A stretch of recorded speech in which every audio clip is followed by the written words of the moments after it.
Okay. All right, you heard that? Cool, awesome. Yeah.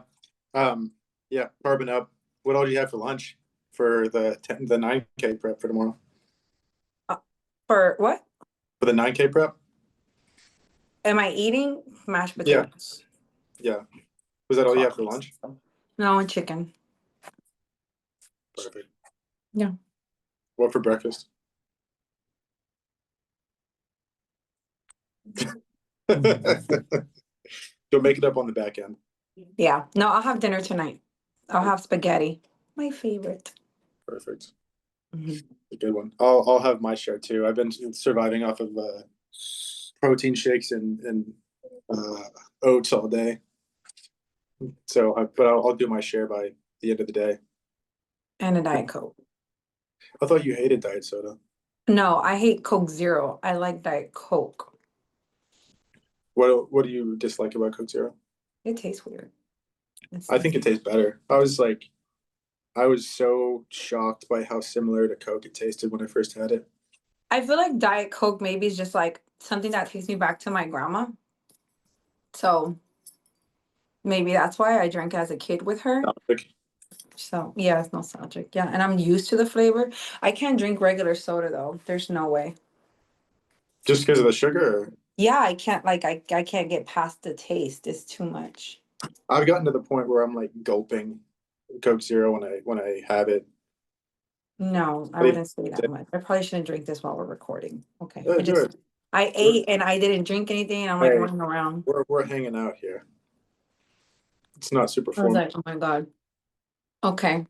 This is my office. Welcome to the Welcome office. to the office. Very Puerto Rican.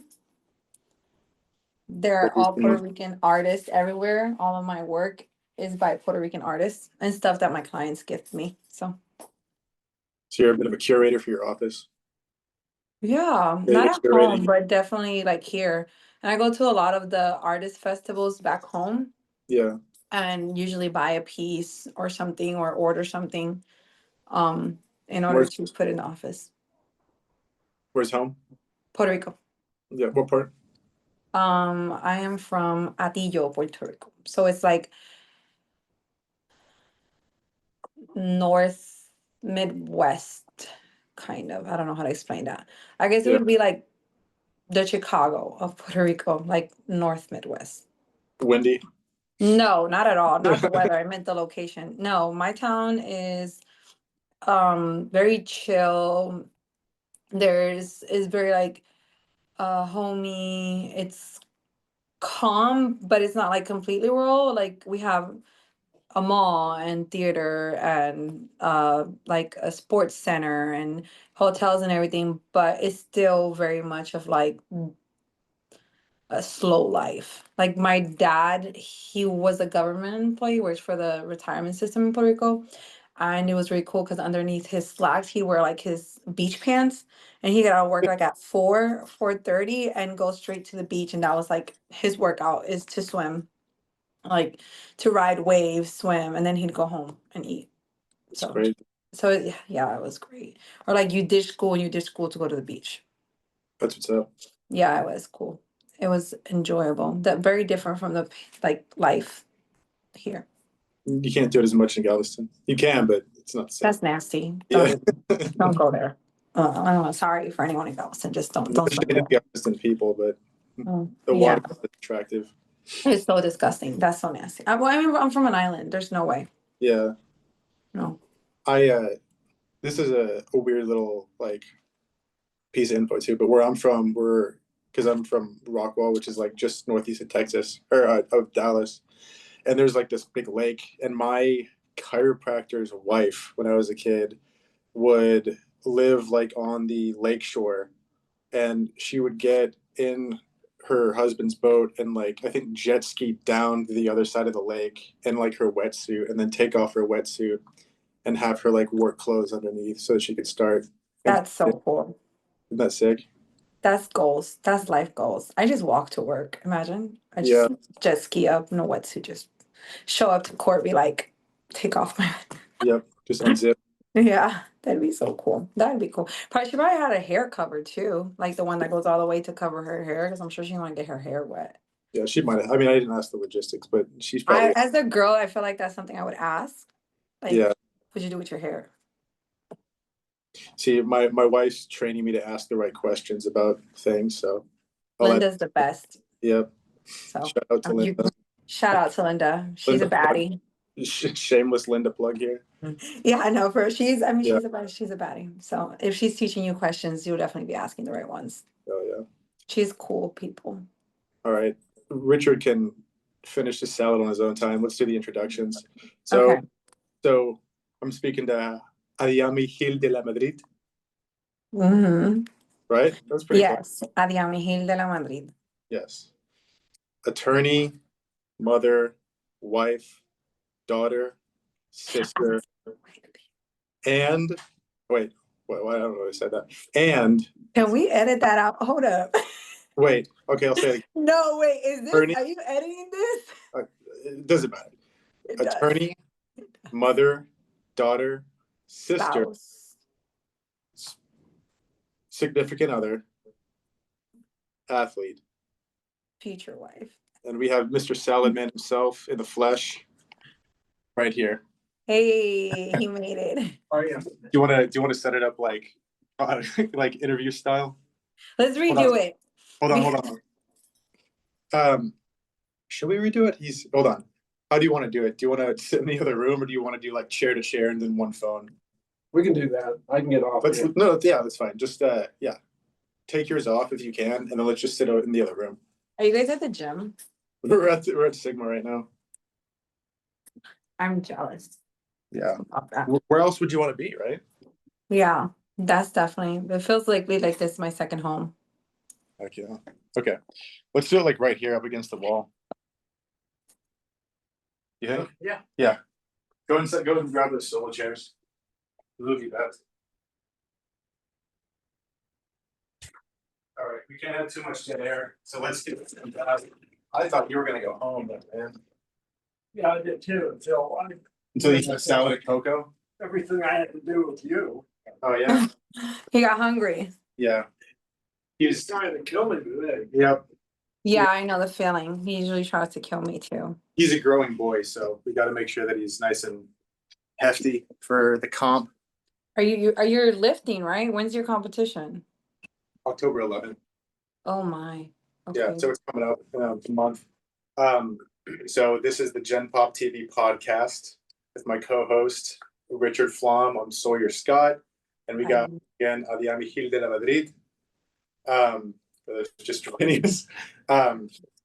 Mother, daughter, sister, lawyer, athlete. Now, officially. Officially. She is officially not only a 10K, but a half marathoner and marathoner to be in time. Yep. I'm just finding out. Yeah. Don't worry, you don't know it yet, but it'll be great. I'll get there. I Yeah, bet you're good fortune. But so let's get into the I had the pre-written questions for this one so that I could get it all nice and articulated. We had Bring that phone a little closer so we can hear her. I'm loud. so we got this is not a completely new thing, but you have not always considered yourself to be an athlete. This is sort of a new endeavor that you've embarked on. We also talked a lot about like growing up. You said you didn't have the best relationship to health and fitness. Yeah. Tell us about that. So I would say that in school I did play sports. I have brothers, so sports are kind of like an at-home thing. I would say they're, especially my oldest brother, he's more of an athlete. But I wouldn't say that I had like a regime or an expectation, or didn't have the discipline. I did play volleyball in high school. I did well in that, and I played some basketball, which I love. But I wouldn't have considered myself per se an athlete. I wasn't structured. I didn't have a healthy relationship with food, or it wasn't something that I was completely dedicated to. You were more hitting the books. at that time? Um, yeah, I've always liked studying. I wouldn't box myself into like nerd versus athlete, right? Because I'm cool enough to be in all worlds. But I just say I wasn't necessarily when I think of an athlete, I think of someone who creates a lifestyle surrounded around the sport or around the objective that they're trying to accomplish with that or a physical capacity. And that certainly wasn't me. Yeah. Yeah. And I think you, that was, I'm going to brag on you a little bit. You graduated valedictorian of your high yes. school, correct? Yes, valedictorian. So you are a very hard worker. And then into undergrad, you graduated summa cum laude, Summa cum laude. and Yeah. then law school is magna cum laude. No, I didn't get to it. Okay. No, but it's okay because I already had a job, so I wasn't too stressed about the grades. Yeah. But I did well, but not I wasn't honors in law school. Yeah. I had a lot going on then, so it was too much. Right. And so, what made you start this newer fitness journey? Have you always been kind of working out, or what's the path been like since high school volleyball? I think that so before law school, right, I was a teacher and I had a baby and my brother at that time, as soon as I like when I was pregnant, my oldest brother had his amateur boxing fight, which was kind of insane because he was in his late 20s. He's starting this brand new career. He'd never boxed before. And that's not common to begin at such a late stage, right, for boxing. And I was really impressed. And everybody was telling him, like, you shouldn't do that. That's so dangerous, this and that. And I was really proud of him. I was really impressed by him and by his dedication and by his ability to completely like transform his body and how disciplined he became. And so I would tell him like, okay, if you're gonna run, then I'm gonna run with you. And I started running with him and I'd be like, I can't run anymore. So he would push me from the back and he pushed me. And then I came over here to law school and all of that stopped. You become very sedentary. Yeah, Yeah, so that completely stopped. And while in law school, I gained so much weight from the long nights to the not no movement to the eating to the stress and the hormonal dysregulation. So much changed that my body was unrecognizable to me. it was after law school that you decided to really start that journey. Yeah, I got really sick from gastroparesis, which is a stomach condition, and I didn't have a choice. And I don't have time to be sick, I honestly don't. I don't have time to be sick. So, Yeah, and I was sitting and I have to go to the hospital often, and they'd be like, "Oh, we need to treat you." I'm like, "Well, whatever you treat me can't affect my perception or my cognitive ability because I need to be able to work even while sitting here."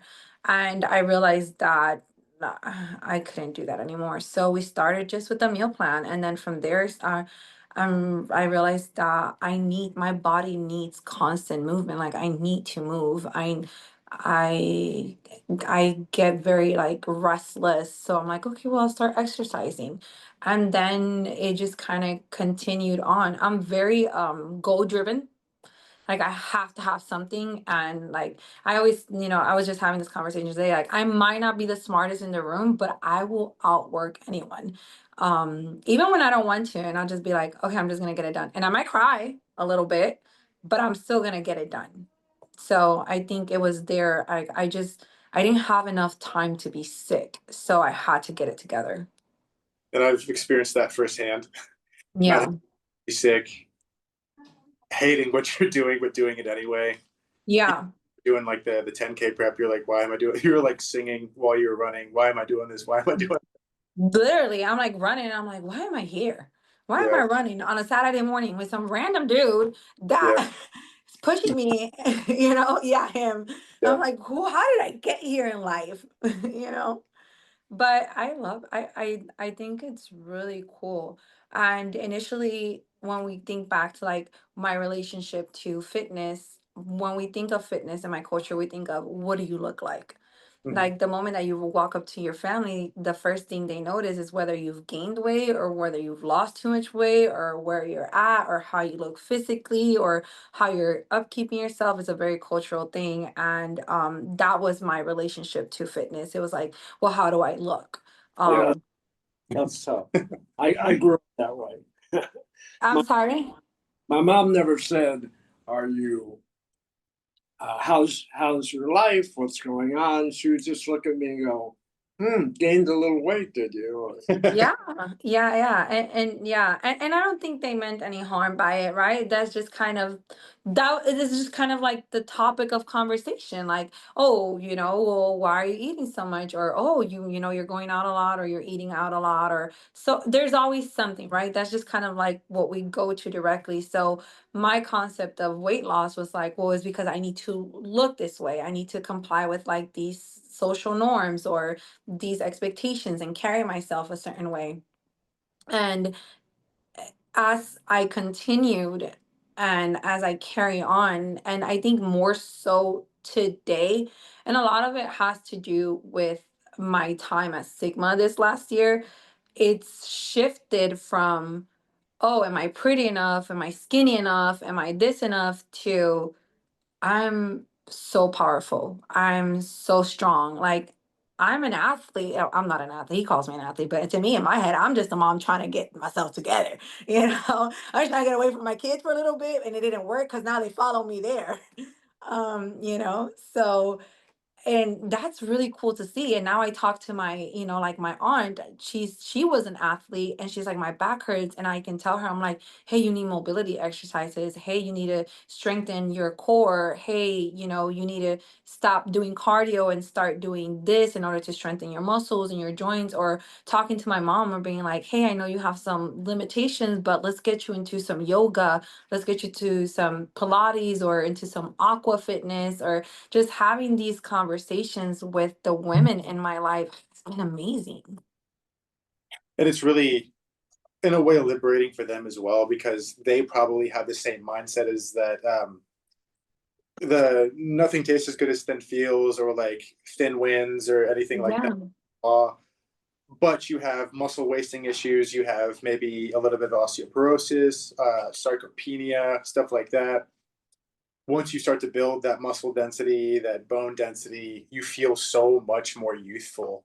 And even if you do maybe pack on like a pound or two of muscle, you feel so much better. Yeah. Honestly. Yeah. But a muscle wears much better than fat. Yeah. Yeah, I know. If you do a trade-off, the muscle looks good. And it's something that I struggle with when we do in body and we talk about it a lot, a lot. It's funny because we did in body this month and I had no difference in weight and I had a whole fit. And Sawyer kind of gets to catch my tantrums, because I only do in bodies for him because I hate them. They cost me anxiety because there's still things to overcome.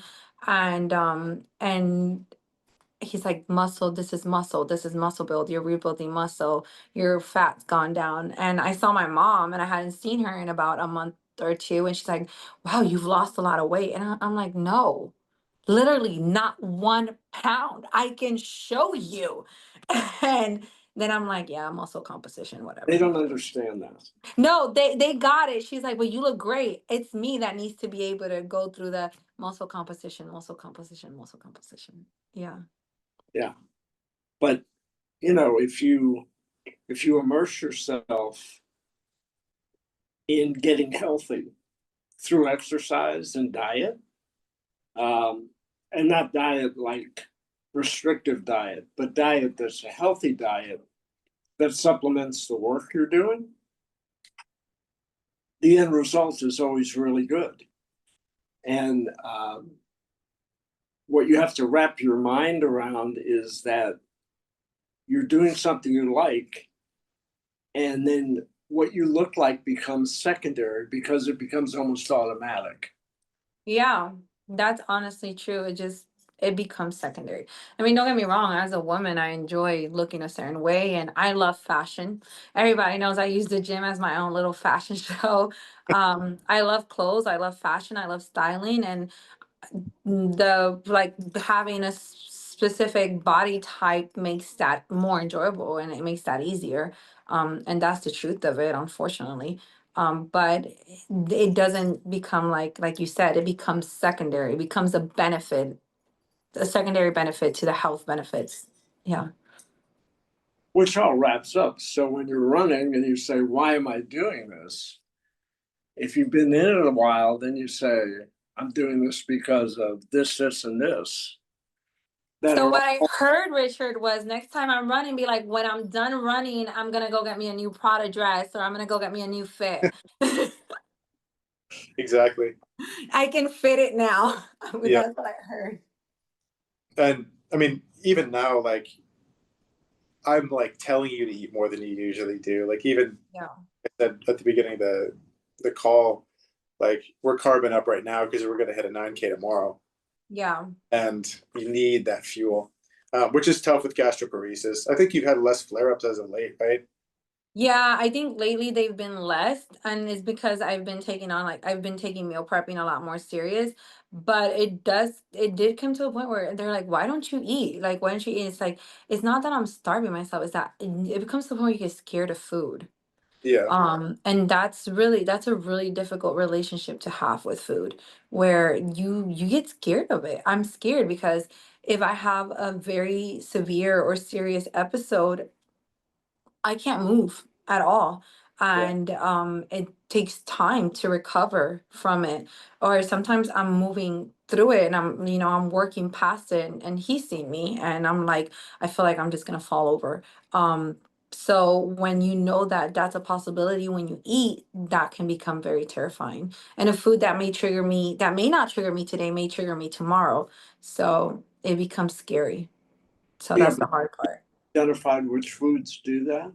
Yeah, I have a list, but like I said, some foods they won't trigger me today, and then tomorrow they'll trigger me. So one thing I have is food fixation. So if I like something and I see that it sits well with me, I'll eat it for like as long as I can. So Sawyer asks me every week, "What are you eating?" And what's my answer, Sawyer? Spaghetti and meatballs. No, not spaghetti meatballs. Failed. Rice and beans. Rice, Oh, beans, and chicken. Rice and lentils, usually. Rice, lentils, and chicken. Rice, lentils, and chicken. And I'll yeah, eat it. And I'll eat the same food every day because I know it won't trigger me. So I feel safe. yeah. And then the next week, it just causes an episode and I have to find something new and just fixate on the new food. That's been That's tough. been a challenge because we had to stop exercises because of the episodes. Yeah, or modify them because of episodes. Yeah, But I don't stop showing up, just kind of it keep going. hardly even stops the exercising when it happens. Yeah, you just gotta push through. We don't stop. We shuffle when we We run. don't stop, we shuffle. Yeah. We're gonna probably use that a lot tomorrow. Yeah. But so, what's the greatest challenge? We probably already hit this that you've faced since you've begun like this serious fitness journey post law school. Discipline. Yeah, To be disciplined with myself. It's easy to be disciplined with work or with my kids or with my spouse or with my brother or my mother. It's easy to be disciplined when it benefits others because I am a nurturer. I take care of others. Part of my job is part of my who I am. But I'm for a long time I wasn't that to myself. And so having that, like, and I think I say it all the time, like I'm here on pure discipline. Like I don't want to be here, motivation is gone. Huh? so you're here for me. Yeah, yeah, and I say like I'm showing up for you. I think that's such a huge part of like having a trainer is because and I'll tell him like I don't want to be here, but how dare me not show up? Like how rude of me. And Yeah, I can't see myself being rude like that. Or, with Andy, I'd text her, I'd be like, "Are you already on your way to the gym?" She's like, "Yeah." I'd be like, "Damn it. Okay. And like I'm like, if she's showing up, I cannot just like not show up. That's so embarrassing. So I think is that discipline. That's what's kept me like, okay, let's go. And just holding myself accountable in an aspect that relates to myself rather than to an outsource. Sure. Mm. What's the greatest payoff or most positive aspect of this since law school's fitness journey? Um, honestly, the relationships I've uh I've the community I've built throughout all of this, knowing that I like, hold on, let me put those words together. The greatest payoff has been the community and the friendships and the support system and the livelihood of it all. I've learned to enjoy every aspect of this. And I think, I was training before Sigma. I've been on this journey, I guess, whatever you want to call it, for 4 years. And but I think that being in a before I would train on my own, or I would go to the gym and I'd have a trainer and it'd be just me. But I think the difference with Sigma was like there's a whole like it's a family. Sometimes, it's very much like a family, but there's a whole like group of individuals that are going to correct your form in the most positive way, or they're going to push you to keep going, or they'll run with you just because they have the extra time and they want you to have that support, or they'll clap at the time that you're done with your lifts, or they'll be like, damn, you look strong today, and seeing other regular folks in the same age group doing the same things is great. And that grows. Um, I just had my 80th birthday Congratulations. Happy birthday. month, but they threw a party for me this week at Sawyer came, and they put the party together. And there were 12 people, and he looked at me and he says, "Don't you know any old people?" I Because they're all guys that I've worked out with over. love that. Yeah. Came to Houston, I knew nobody. I had no family here or anything else. I came because of MD Anderson.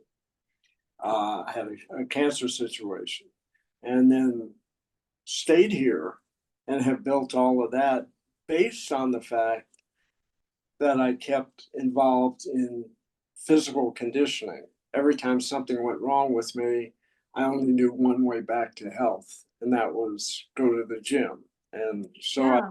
this cadre of young friends um, that I find pretty amazing. So Yeah, I love that. And that's such a good feeling because it keeps you involved, it keeps you young, keeps you hip for sure, You're probably giving them more hit points than they're giving you, I'm sure. And it's just, yeah, it's such a good feeling. And a lot of people, there's before there was like such a negative concept of what like gym community was, or like the fitness bro or whatever, or like you have the whole concept of other gyms where they'd be like no mocking allowed, or like that it has to be actually said, when honestly it's not necessary. In the fitness community, everyone is incredibly supportive and loving and very just everyone is looking to, especially when you're in a gym where the trainers and most of the people that go to the gym, they're professionals or they're very intellectual, they're intellects, and the trainers there are well informed, well certified, and they love their craft, so you really do get a complete picture. So that's been the benefit, looking at fitness in a different way beyond what I always say when I come in, and I still say it, I want to be sickly skinny. I want people to be worried about me during hurricane season. And now, yeah. And now it's more of like, man, I haven't been sick in a while. That's awesome. I remember that because that was what March when we started. Yeah. I was like, what are your goals? And you're like, I want to be sickly skinny. Like I want to have a snatch waist and big hips. Yeah. I want to be sickly skinny. Yeah. Yeah. Yeah. And now it's just like, oh, I'm going to run a 10K. So it's cool. Yeah, running's a good thing. I did that for years. Um, interspersed with the weightlifting, but um, running is one way that you can burn a whole lot of calories in a short period of time. And I found that the longer I ran, I did a couple of marathons. The longer I ran, the psychological part of it became even more beneficial. I looked forward to the long run because you get into shape, and as you're running, I was telling Sawyer this. I felt like that my legs were not part of me. That I was more riding on my legs. I was like as if I was on a horse. So the legs just worked, and I just got the view. And it's when you hit that point, it's just amazing. Oh, I can't wait to get there because that is not how I feel right now. I cannot wait to get there. That is not how I feel right now at it, all. it will come. It will come. Yeah. I think I struggle with my mind is always like, let's go, what's next? Boom, boom, boom, boom. And if you listen to I wouldn't even say our chats. It's just me blurting random thoughts. He's trying to have a conversation with me and I'm like singing 5 different songs and oh, look at the birds. Oh, it's a squirrel. Like, what am I doing here?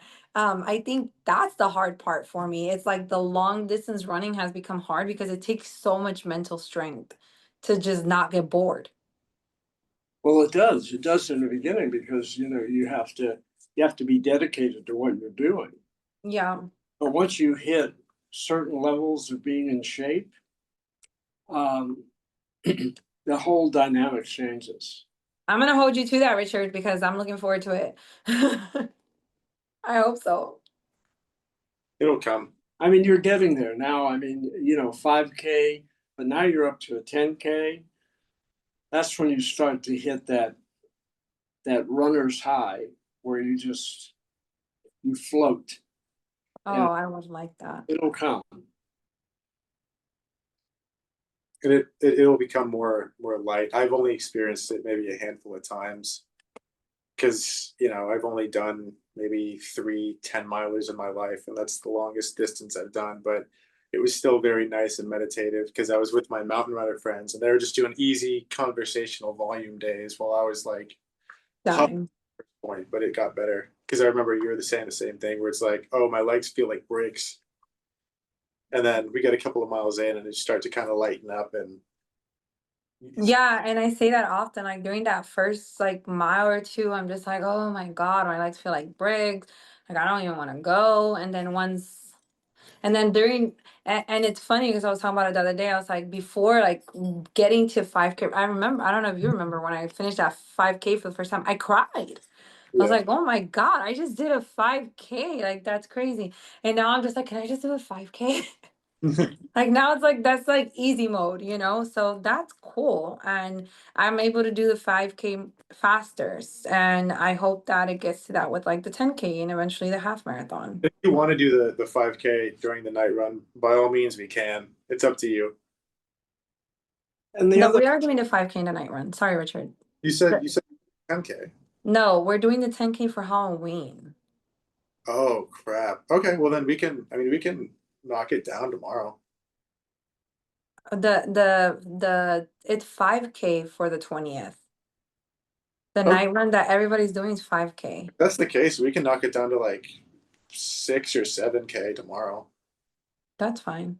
Okay, let's do it. see the mo- See, you're not dreading it as much now. what I found was the most amazing part of running is you didn't need anybody.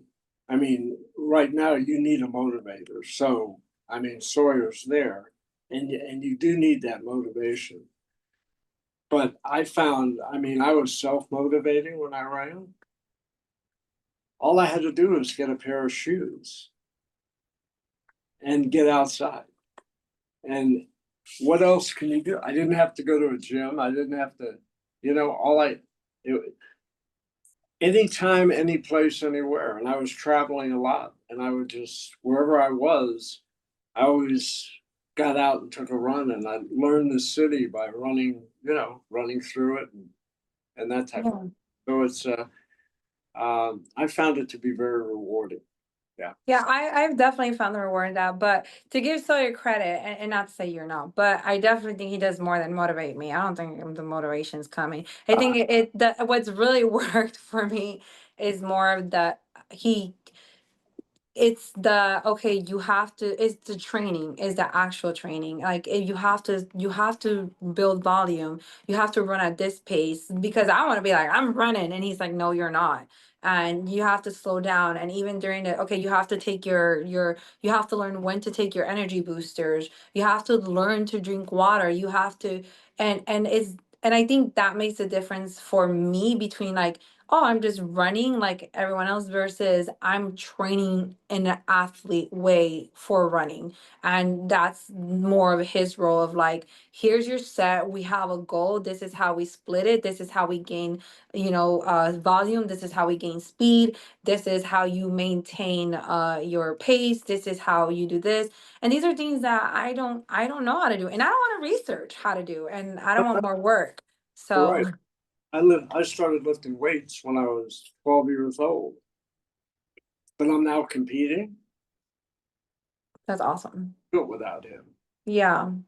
Well, the other thing too is like you shouldn't necessarily be expected to. You're working your ass off in multiple modalities as a significant other, as a mom, as a lawyer. Yeah. You can come and turn your brain off at least for an hour, you know, Literally, yeah. and that's the point, you know. It's so good. Yeah. Literally just shut it off. I'm Yeah. down. He's like, we're going this. I'm like, okay. This okay. I tell Andy, are you counting? Because I'm not counting. She's like, I'm not counting. I'm not doing it. Nope, that's it. And I and that requires so much trust. Yeah. And I trust them, I trust Sawyer, I trust Andy, and I trust them to, and the results they're shown. My body has changed so much from the last year, from exercising on my own to exercising with them. And it's been great, and it's grown, and it's changed in strength and mobility and capacity, and even my lungs. We ran a 5K with bronchitis, for God's sake. Yeah, so no, what? I made that meme out of it Oh, too. you did, yeah. So, yeah, so it's been, I think there's so many benefits to having a well-versed trainer. Oh, absolutely. Moving on a bit, I want to talk about some misinformation and advice you'd give to your younger self and women that are going through some similar struggles that you've had to overcome. So we'll start off with some things that you've learned, not just from us, but over the years that you think you've seen other people, especially women, struggle with.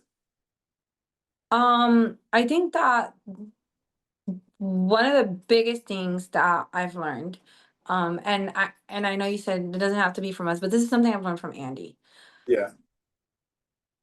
Lifting and weight training and these exercises do not make you masculine. She is one of the most lean and beautiful and feminine women I've ever met. And she can lift, and she can, and she does a lot of strength training. And knowing that we have to set aside this false concept that strength training result in a masculine figure. That is not true. Strength training leans your body, it structures you, it gives you a beautiful back and waist and booty. We do booty training, and I think that would be the importance and the benefits of strength training as a woman. Yeah. Um, that's that's the very constant thing that people are battling now is adding on strength training and realizing that it doesn't make you look like a dude, No, it doesn't. especially because you'd have to pack on a lot of protein and a lot of intensity typically to build that masculine physique. And if you want to be a muscle mommy and have big muscles, it doesn't mean you look like a dude. It means you're a mommy with muscles. Yep. So that's Important. just asterisk. Yeah. Very Yeah. important. Muscles don't mean man, you know, you get to choose the type of body that resonates with you as a woman. Yeah. So what advice would you give to your younger self? Ooh. Tough question. Yes. Um, I think the biggest thing would be love, like love every stage of your body. Love everything that it is capable of doing. Um, enjoy the changes and different facets of it and treat it kindly. Be, treat it and listen to your body. I think that would be like the biggest thing. Listen to your body. Listen to your body. Learn it. Listen, learn it, love it to yourself because you yourself are who you have to be with through in your lifetime. So I think that would be the biggest thing. Like listen, learn it, love it. We're gonna trademark that and put it on a shirt. Right? Yeah. Yeah, appreciate. Well, I think we all get caught up in goals, and goals are stressful, Mhm. and we don't spend enough time appreciating How far you've come. how far we've come. Yep. Yeah, I do that a lot. We were Richard sent me an Instagram reel of this little Chinese girl squatting 80 kilos. And he's like, what did he say? You go, I'm a POS. I'm like, sorry, why do I run so slow? And I Yeah. am running. And it really does just take time and effort.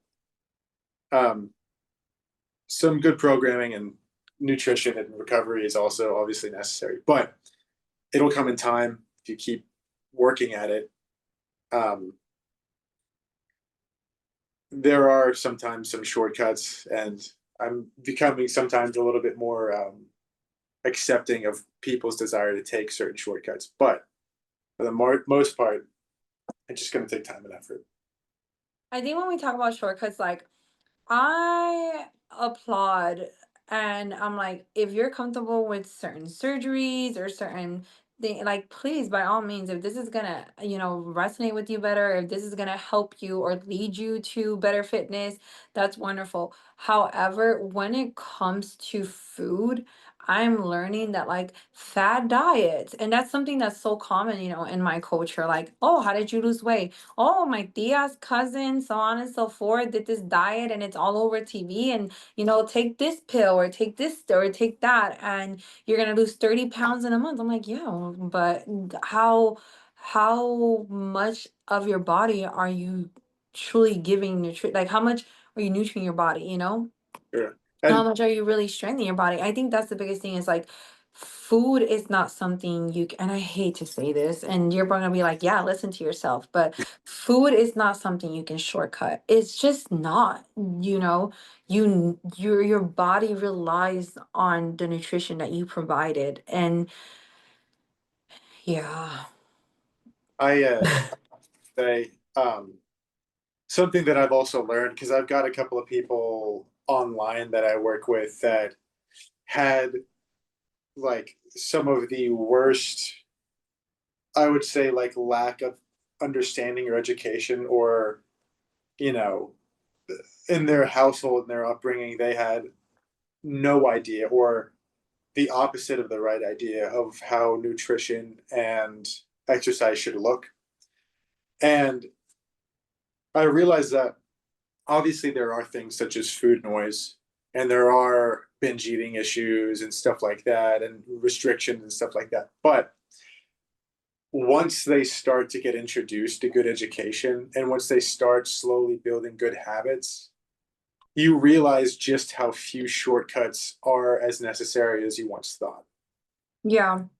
Because absolutely, like Ozempic is has been doing some good work for certain people. I would say that people who really do like are at risk of bad things happening, or they just don't know where else to turn, and they've never had a healthy body composition in many years or their lives. It's it's a good solution. However, there are a lot of times also when the solution is just going to be better guidance. Yes, I agree. Guidance is important. But like I said, if surgery or medication, if that leads you to working out, or if it incites you to get a nutritionist, or, it turns off the food noise and leads you to following a specific, food plan, then yeah, by all means, like there is no one way to do things. The same way there's like no one way to parent. Like I have two kids and I have to parent these two kids very differently. There's no one way to parent. There's no one way to like love. You have to do things very individualistic, individually. Whatever. You know what I mean? Sure. So each person will need each there we go. Each person needs to love their body enough to listen to it and learn it.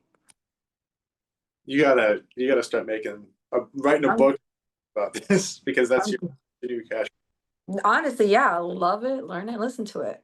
There's three that we have. There's We Don't Stop, We Shuffle, We don't stop, we shuffle. Love, We Learn, We Listen, and then the other one. Mama didn't raise no bitch. Yep. That's Yeah. the trump card that we pull. Yeah, that's what we're pulling. That's my brother's doing. That's not even mine. That's the little voice in your head that'll get you to ring out that last bit. Yeah, I love my brother. Oh yeah. And God forbid he sees this. I'll never admit it to him. But I do love my brother. And yeah, I'm very impressed by him when it comes to physical aspects. And not because he's like, and he's not a super fit guy, but not too long ago he was like, "Oh, I'm gonna run a marathon," and he did. Or he'll be like, "Oh, I'm gonna do this," and he does. And I'm just like, "Yeah." And I'll call him and be like, "Well, I want to be a runner," and he'll be like, "Yeah, do it." And I'll call him and be like, "I don't want to run. I was so fat. I couldn't go around the track 2 times without crying. My feet were hurting. My knees hurt. My body wasn't used to moving for 3.5 years. I just sat and studied during law school. And I would call him, I'd be like, I can't do this anymore. I hate it. My body's ruined. And he's like, and he would just talk me through walking. And then, moving a little faster, or he would call me in and he would train me online, and I would like do exercises. And I don't know why I listen to him, but I listen to him. And it's very tough love. We're not Soft love. no, it's not the same love I'd give my sons. Yeah. It's very tough love, but it's very raw and it's very unconditional, and is very beneficial to the both of us. Like, yeah, but it usually comes in the form of stop being a little bitch. Or if you want to just be skinny and not healthy, then just smoke cigarettes and do cocaine. He's Yeah. He said that to me. Yeah, he's That was like, literally the day that we embodied you and you were pissed off because here's the thing too, because we started running so much, you lost a lot of muscle mass along with fat, obviously, but you just tanked your weight like indiscriminately. And so once Andy started helping you regain that muscle mass is when you started losing weight, even though fat was also starting to tank pretty hard. And you were pissed. And I remember I gave you like a lap or two to yourself so I could get water. And you were on the phone with your brother. And yeah, you're like, okay, I talked to him and I'm feeling better now. Because he said, if you really want to be skinny, you just smoke cigarettes and do cocaine. Yeah, because he's like, if your goal is to be skinny, then do unhealthy things to be skinny, and you're gonna be skinny, but you're gonna die. Yeah. And he's Yeah. like, if your goal is to be skinny, you're gonna be sick. You want to be sickly skinny, fine, then do that. Then that's my advice. Don't eat, don't drink nothing but alcohol, cigarettes, and cocaine. You're gonna be skinny. He's like, you're gonna die. And Yeah, live fast, die young, have a good looking corpse. Yeah, and he was like, it'll be even better for us. You know, the funeral will be cheaper. You're gonna be so damn light in that thing. I was like, what is wrong with you? you He's just need like, a pallbearer. yeah, he's like, or you can actually be healthy. And I was like, all right. And And I will also say, and this is for all the people that struggle with the body image coming first as a sign of fitness, performance is so much more fun. Being able to get that first pull up, that first push up, sprinting hard, throwing up good weight, like that's so sick. it's so sick. It really is. And Yeah. what it does is, you know, as people grow older, um, they lose relevance. You know, they get older in a firm, a law firm, you know, and all of a sudden the youngsters come in, you know, and With their new ways. with the new ways, Yeah. and at the water fountain, you walk up and nobody's listening to you anymore, you know, that kind of thing. As Yeah. I'm older, I know. Yeah. Physical fitness is a motivator that keeps you involved in life every single day. And I can't tell you, you become relevant not only to yourself, but to people around you. It gives you motivation to live, it gives you motivation to do more. And he saw that at my birthday party. I mean, I got a bunch of guys that, you know, they're all heavy degrees and really intelligent, you know, and graduated summa and magna and all those stuff. Renaissance men. And we all have something in common. And you know, the conversation is very fluid, and you know, it's as if I'm at that age level. I love that. I turn around and say, God, is this not worthwhile? No, it is. It is. Well, now he's got me competing, and it was nothing I ever really thought about until I met him. That's awesome. And I love that. And seeing your guys' relationship is really cool. He talks very highly of you, Richard, and often, you know, so it's a great thing. And to be an athlete, you know, and I'm not calling you old, young man, but to be an athlete in later stages is that's it's to see your body move that way when you're supposed to be sitting at home, or you know you're supposed to be like, no, no, no, no, no, no, or don't do that, you know, and to see how strong and capable the body can be, it's amazing. That's such a good feeling. Yeah. And even better, I mean, my youngest son is 38 years old. I went up to New York and the two of us worked out together. That's awesome. 2 years before that, I went, my 18-year-old grandson, who's now going to be 23. Not only did we work out together, but I was hitting some really big weights. He had all his high school buddies come over, and they're going, "Wow, look at the weight your grandpa can lift," you know. That's awesome. Yeah, I'm glad it helps. Like it's different for boys. I have boys, and the boys go to the gym and they work out, and I think it's definitely been something that has allowed me to have a very positive relationship with my boys. You know, or sometimes I'll be like, how much you live? I'm gonna lift more. And let me remind you, I can still whoop your ass. Yeah. You know?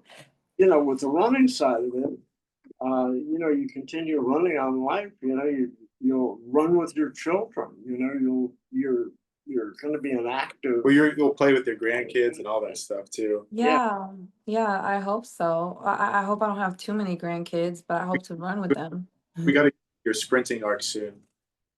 That what? We got to get you into your sprinting arc. I don't know what that means. Sprinting. You got to get you to start sprinting soon. Oh, So that okay. they tag and stuff with your grand. What grandkids? I'm barely a mom. Don't Oh, be putting grandkids on me yet. Next, Babies, they're babies. Don't be growing them up yet. I didn't tell you. oh, they grow up quick. I will kill him. I would kill him. I would, oh my God, I would lose my entire sanity. Yeah, No, I can't fathom. he's too Huh? he's too locked in. I hope so. I would sure hope so. I would hate for him to be a teen parent. All you I care about is music and lifting. Great. And Yeah, school. In school. He's class president now, and and that's insane. yeah, that's and he's in the gym and he's fit. He's so big. My mom saw him. She's like, he looks like a man. I'm like, he's not a man. He's my baby. You know, and but Johnny being in the gym with me too, and and just being like, oh, this is cool. I want to be strong. I want to be healthy. That's a great concept too. And just the idea that health and wellness just became an expectation at home, or meal prepping on Sundays lately. And it's like everyone's involved and they're like, so you're packing lunch, right? And I'm like, yeah, I'm packing lunch. Like we don't want to eat out, or so that's been good. It's become a like you said, a family concept. That's really good. Oh, I didn't even talk about the career part, the law stuff. How, Mm. how do you fit all of this into your demanding career? Um, like how do I do it? Yeah. Like that's So funny. no, I mean like get called back at the office, or you're like sometimes taking calls and stuff, and you're like, oh, this intern is blah blah blah blah. Are you transactional or litigation? I'm immigration and family, so I'll litigate.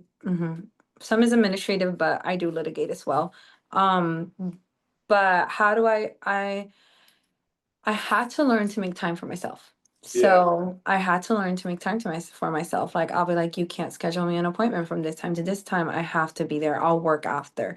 I right. work a lot, but I'm used to like being on the move. So I'll work on the move. Like I'll be waiting on the parent pickup line working. I wake up before everyone else and I work and I get things ready. And then after everyone's done, I work. When I'm done with the day, I'll work and I work in between, and you just make it happen. But I need that time to myself in order to. And I think that it's been good in the professional aspect, because I think that it's reminded me that I belong in these spaces. I am strong, I am driven, I am disciplined, I am capable, and achieving this difficult things with your body, like even running a 10K, things that you didn't think yourself capable, shows you that you can't tell me nothing. No, you can't tell me nothing about myself. And you walk into a courtroom ready to litigate and be like, I don't know who you are, but I know you didn't outwork me. I know you didn't out prep me. So we gonna go, and that makes you confident, that makes you strong. Also, not being fat helps, because when you're fat, and I was fat, and when you're fat, you're thinking about like, do I fit in this chair? It takes up room in your brain. Am I gonna be able to get through the crowd, or the elevator, or shit, is my suit gonna fit today? Or am I gonna have clothes to go to court and be presentable? Or the elevator broke in the government building. I had to go up 10 flights of stairs. 10 flights. And I was like, okay. I just took off my heels, threw on my flats, keep flats in your bag, and walked up and was like, okay, I'm good to go. And if I was still out of shape and fat, I'd be like, what am I gonna do? I'm gonna miss court? And then I have to be embarrassed to tell, like, hey, pause, this does not count the same for someone who is not physically capable of doing it because of a condition or etc. Not hating, just saying for myself, being fat sucks. It takes up space in your brain, and pretty privilege is a real thing. A self-image is really important. If Pretty you privilege is a real thing. self, you can walk into any situation and you're in control. Yeah. And yeah, that's a big thing. And I think that fits into like the concept of being an attorney. You have to be very confident and very sure of yourself as an attorney. I would not want to hire someone that isn't, or, or that shows an inability to stand firm or to, be persuasive. And in order to do that, you have to be confident in yourself. So I think that when you can achieve physical um things, then it just shows you like, oh, I'm good. Like I never thought I'd be able to do that.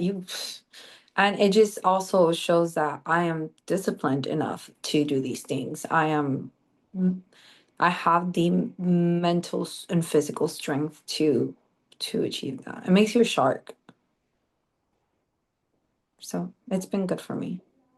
That's great. And Yeah. did you ever struggle with setting those boundaries to take that time for yourself? Oh yeah, of course. Obviously, talked about that already. I've heard it said that for people that are the nurturers or the above average levels of compassion, that you should take care of yourself as if you were somebody that you were in charge of like caring for. So you treat yourself like somebody else. Yeah. Like, and that's That's It's really hard. I think that when you take that time, you feel selfish because that's an hour or two that I could be working on a client's case. That's an hour or two that I could be taking care of my kids, taking care of my, my significant other, or taking care of cleaning or cooking or running around or doing something. And then I'm like, I'm gonna fall over and die. Nobody's gonna be able to do these things. So what at first it was kind of like a me thing and I loved it. And then everyone just kind of became involved. So now I just have my little ducklings with me. Hey, listen, there are millions of people out there that spend their spare time with a glass of wine in their hand or watching Netflix. You're doing something productive. I don't watch TV. Yeah. Yeah. Uh Saying, yeah, I mean, people people say that they don't have enough time, but in my experience, people waste a lot of time. mhm. And if you have spare time doing something that's productive for you and your self-image and your health, wow, you're so far ahead of the curve. Yeah, same to you. Yeah, same to you.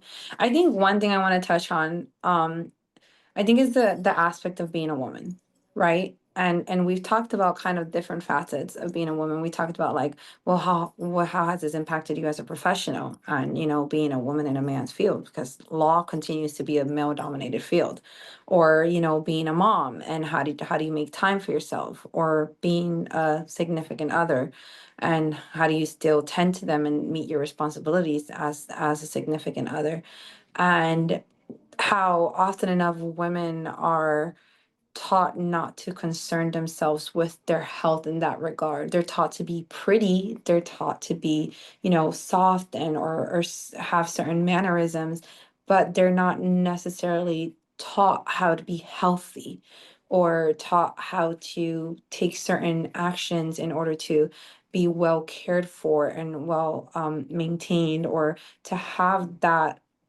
longevity that we so desire. And we're certainly not taught that having these healthy habits and behaviors lead to beauty, and that beauty will transpire beyond just like, oh, I'm pretty. It's more of I'm happy.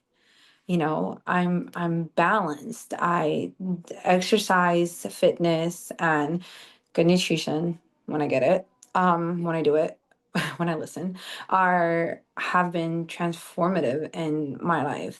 I wake up with more energy, which I need. My days are 16 to 18-hour days sometimes, and I have the energy to keep up with it. I have the serotonin, yeah, to just Opinion, yeah.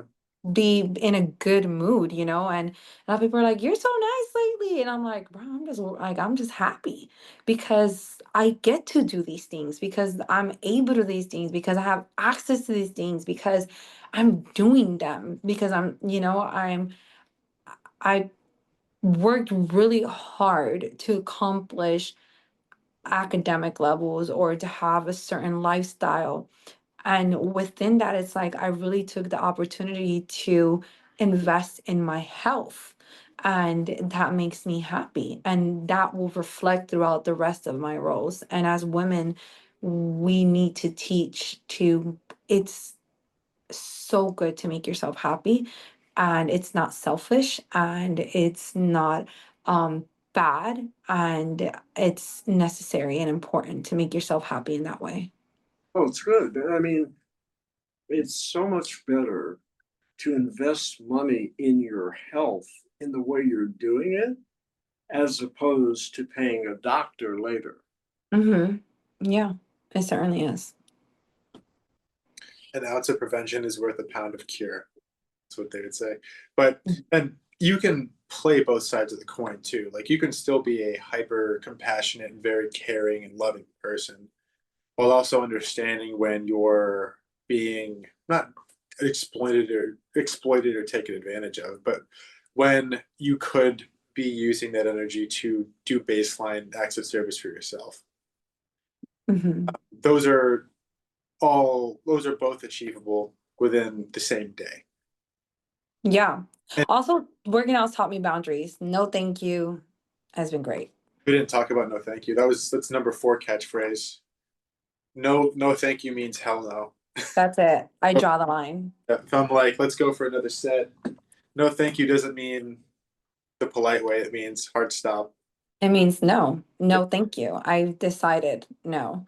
Um, no. And I've been able to use that outside of my workouts where I'm just like, no, thank you. No. Yeah. So learning to set boundaries in the gym and outside the gym has been great. Good for you. We're looking forward to seeing you blossom into. I mean, I don't know if you wanted to do because you were talking about the Disney half. I do. They're already sold out. Okay. I look, but it doesn't mean that we can't dress up like princesses and run. Right. That Don't be trying back out now. was the plan. Yeah, that's the plan. Richard, feel free to join us in our princess costumes. Sure. In Uh, a tutu. Mhm. well, we are going to do the Toy Story thing, I think, for Halloween, right? Yeah, we are gonna do the Toy Story thing. We're Andy's toys. And these toys. Uh, Yeah. I guess because you're going to be Buzz Lightyear, I guess I'll be Woody. Hey, okay, sounds good. Yeah. I am, or we can be the aliens. That'd be perfect. That's That'd a be Randy ran the Houston Marathon dressed like Uncle Sam. I remember. oh, that's so funny. Yeah. Yeah. So you got to be what you got to be. Yeah. I, Yeah. we, my first, no, my second Halloween in the Army, we were going to do like a big costume run. And I had the idea that the 4 of my friend group should dress up like the Scooby Doo characters. And I got everybody's costume, but I couldn't find the shaggy wig. So I literally just wore my army shirt and my like pants and just had regular hair. I looked completely out of place, but costume runs can be fun. I am excited for it. I love to dress up. I love the fun. That's been another thing. Like I feel like uh Fast, running has given me like I love shopping for running. Like I'll be like, I got new shoes. I'm gonna, yeah. and that keeps me excited. I'll be like, oh, I can match this or I'll match that or and then now Sundays I've been doing like little events around the city, like little Pilates events, and I can see like all the girlies and they're so cute. And I'm a girl's girl for sure. And and I get to chat with them and see the different outfits and whatnot, and that's fun too. I feel like there's room for fashion and fitness, and that's been cool. There's room for art and beauty and fitness and activity. For sure. And community, and there it's so broad, and people would, I don't think, realize that we're so. And I go back, and I swear this isn't like an advertisement, but I really do appreciate what Sigma has done. It's fomented like just and nurtured this sense of community for me. I'm happy to walk in, except when it's like really, really full. That's a me problem. I just have a sensory issue. Yeah. Um, It How gets about overwhelming. how about your spouse? Does he keep himself in shape? He does. He won't work out with me because he says that's my space. And so, but he does. He goes to another gym, and he lives. And he was and he was a real athlete growing up. He played sports. He played baseball for a long time. So, and he's supportive. I mean, I'm so loved. If there's one thing I can definitely say, and that's something else that's given me kind of like the encouragement and the room to blossom in this, is that I have someone that provides the support and gives me the necessary um space and strength to just see the best parts of myself and pushes me to that. And that's so important. Or it's like, I'm like, oh, I gotta go on this nutrition plan. He's like, all right, we're all gonna eat the same food, yes, we're gonna do it. Or like, oh, I have to wake up at 7 o'clock in the morning for this run. He'll be like, okay, I'll set my alarm too, and I'll go there with you. Or or I'll be like, oh, my shoes feel weird. He's like, let's go get you new shoes. And I'm running around the shoe store like like the kids are like, Mom, look how fast I can go. And I'm like, babe, look, these feel so good. So I'm loved, and that's so helpful. Yeah. And someone that supports that. You were talking about the whole like it takes a village thing about the trainers, but the other half is the household. Like it is so much better when you have everybody on board. Nobody's like, oh, it must be nice to take an hour for yourself, or Mhm. you're just working out for vanity or anything like that. Like everybody's on board and they're trying to do their own thing too. Yeah, no, I get home, and Jeremy's my son. Jeremy and I were like comparing like, muscles, and I'm like, oh, I have a six pack before you, or this and that. So that's cool. And or sometimes I have to, he's got me on a running plan, and Wednesdays are date nights. Everybody knows it, but he's got me running on Wednesdays. And if I miss a run in the morning and I have to go to the track, we'll have a date at the track. And he'll bring the dog, and they'll just watch me run. And that's a date, and he'll feed me after, and it counts. It's a date, and that's love, because he sees that it makes me happy. He sees that and hearing like, I'm so proud of you, or just being like, all right, you got this. Or that little bit of like, once you're running 10K today, is this a race? Do I need to be there? And I'm like, no, we're just trying. Or and then coming back from that and being like, I just need a nap. And he'll be like, all right, and I wake up from my nap, and I got food to load me and fuel me back up, and these different things. To be seen and to be known is to be loved, and I feel that. We you're very lucky to have that. You are. I'm still enjoying my long-term honeymoon phase. I love Linda. Stay off in the next decade or so, or it might not. And we're going strong. We won't talk about my side. He's had 4 honeymoon phases that we know of. 4 exes, yeah. Yeah. But Time for a new one. yeah, he's you. And I still survived. But I do want to kind of touch on the whole like art and beauty aspect of activity, especially nowadays. You were the one that got my wife Linda into Lover Girl Run Club, which I will shout them out because they rock. They do. I think her name is Isa or Isa. She top dog. They are amazing in that they obviously it is all shapes and sizes, shuffling, running, sprinting, whatever pace it is. But they also do I don't know what they would call it, like bonding activities or like icebreakers and stuff like that. They do like crafts, they do outings. They're gonna do a retreat. Puppies. Yeah, they do that. They do like they're doing a retreat, I think, in like Oklahoma or something, which is crazy. I don't know. Did you hear about that? No, I haven't kept up because The only place I go to consistently is Sigma. Everywhere else, I just kind of jumped from like activity to activity. And that Like, is like activity hopping is, I'm seeing that a lot more with people. Like there's apps like Sweat Pals, and there's another one that I'm blanking on, but like there's a lot of apps and like programs that nowadays that'll like pair you with stuff around for like running or yoga or CrossFit or basketball or, you know, theater or whatever else. And you get to find communities around you that will pair you with like getting out, enjoying yourself and stuff like that. And yeah, there's a lot of free resources available to people for specific niches, especially for like fitness and stuff that's not like super expensive or anything like that. yeah. But Lover Girls Club is great. I loved it. I had such a great time. I love that Linda loves it. Linda's so wonderful. And it's such a welcoming space for lover girls and for just to kind of be in that ambiance of health is wealth, and this is not selfish, this is meant to be beautiful and enjoyable, and there's so much that goes with exercising. Unfortunately, or unfortunately, no hate, Sawyer, I run a lot with you, so I haven't ran more with them. I've been doing more of like Pilates Sundays, just kind of to give my body that variety from strength and running. So I've been doing more of like activity hopping through them. Are you doing class pass with that, or how are you finding? No, I'm just finding a bunch of different activities around town, and I've met a bunch of people through it, but I talk to everybody. Yeah. Well, you I saw you doing with Andy last week. Yeah, that was the Lululemon One Sweat event. It was great. It was fun. Yeah. There's a lot of cool stuff around Houston. Yeah. Hey, do you want to wrap up? I have to get going. Yeah, that's fine. Well, any parting words?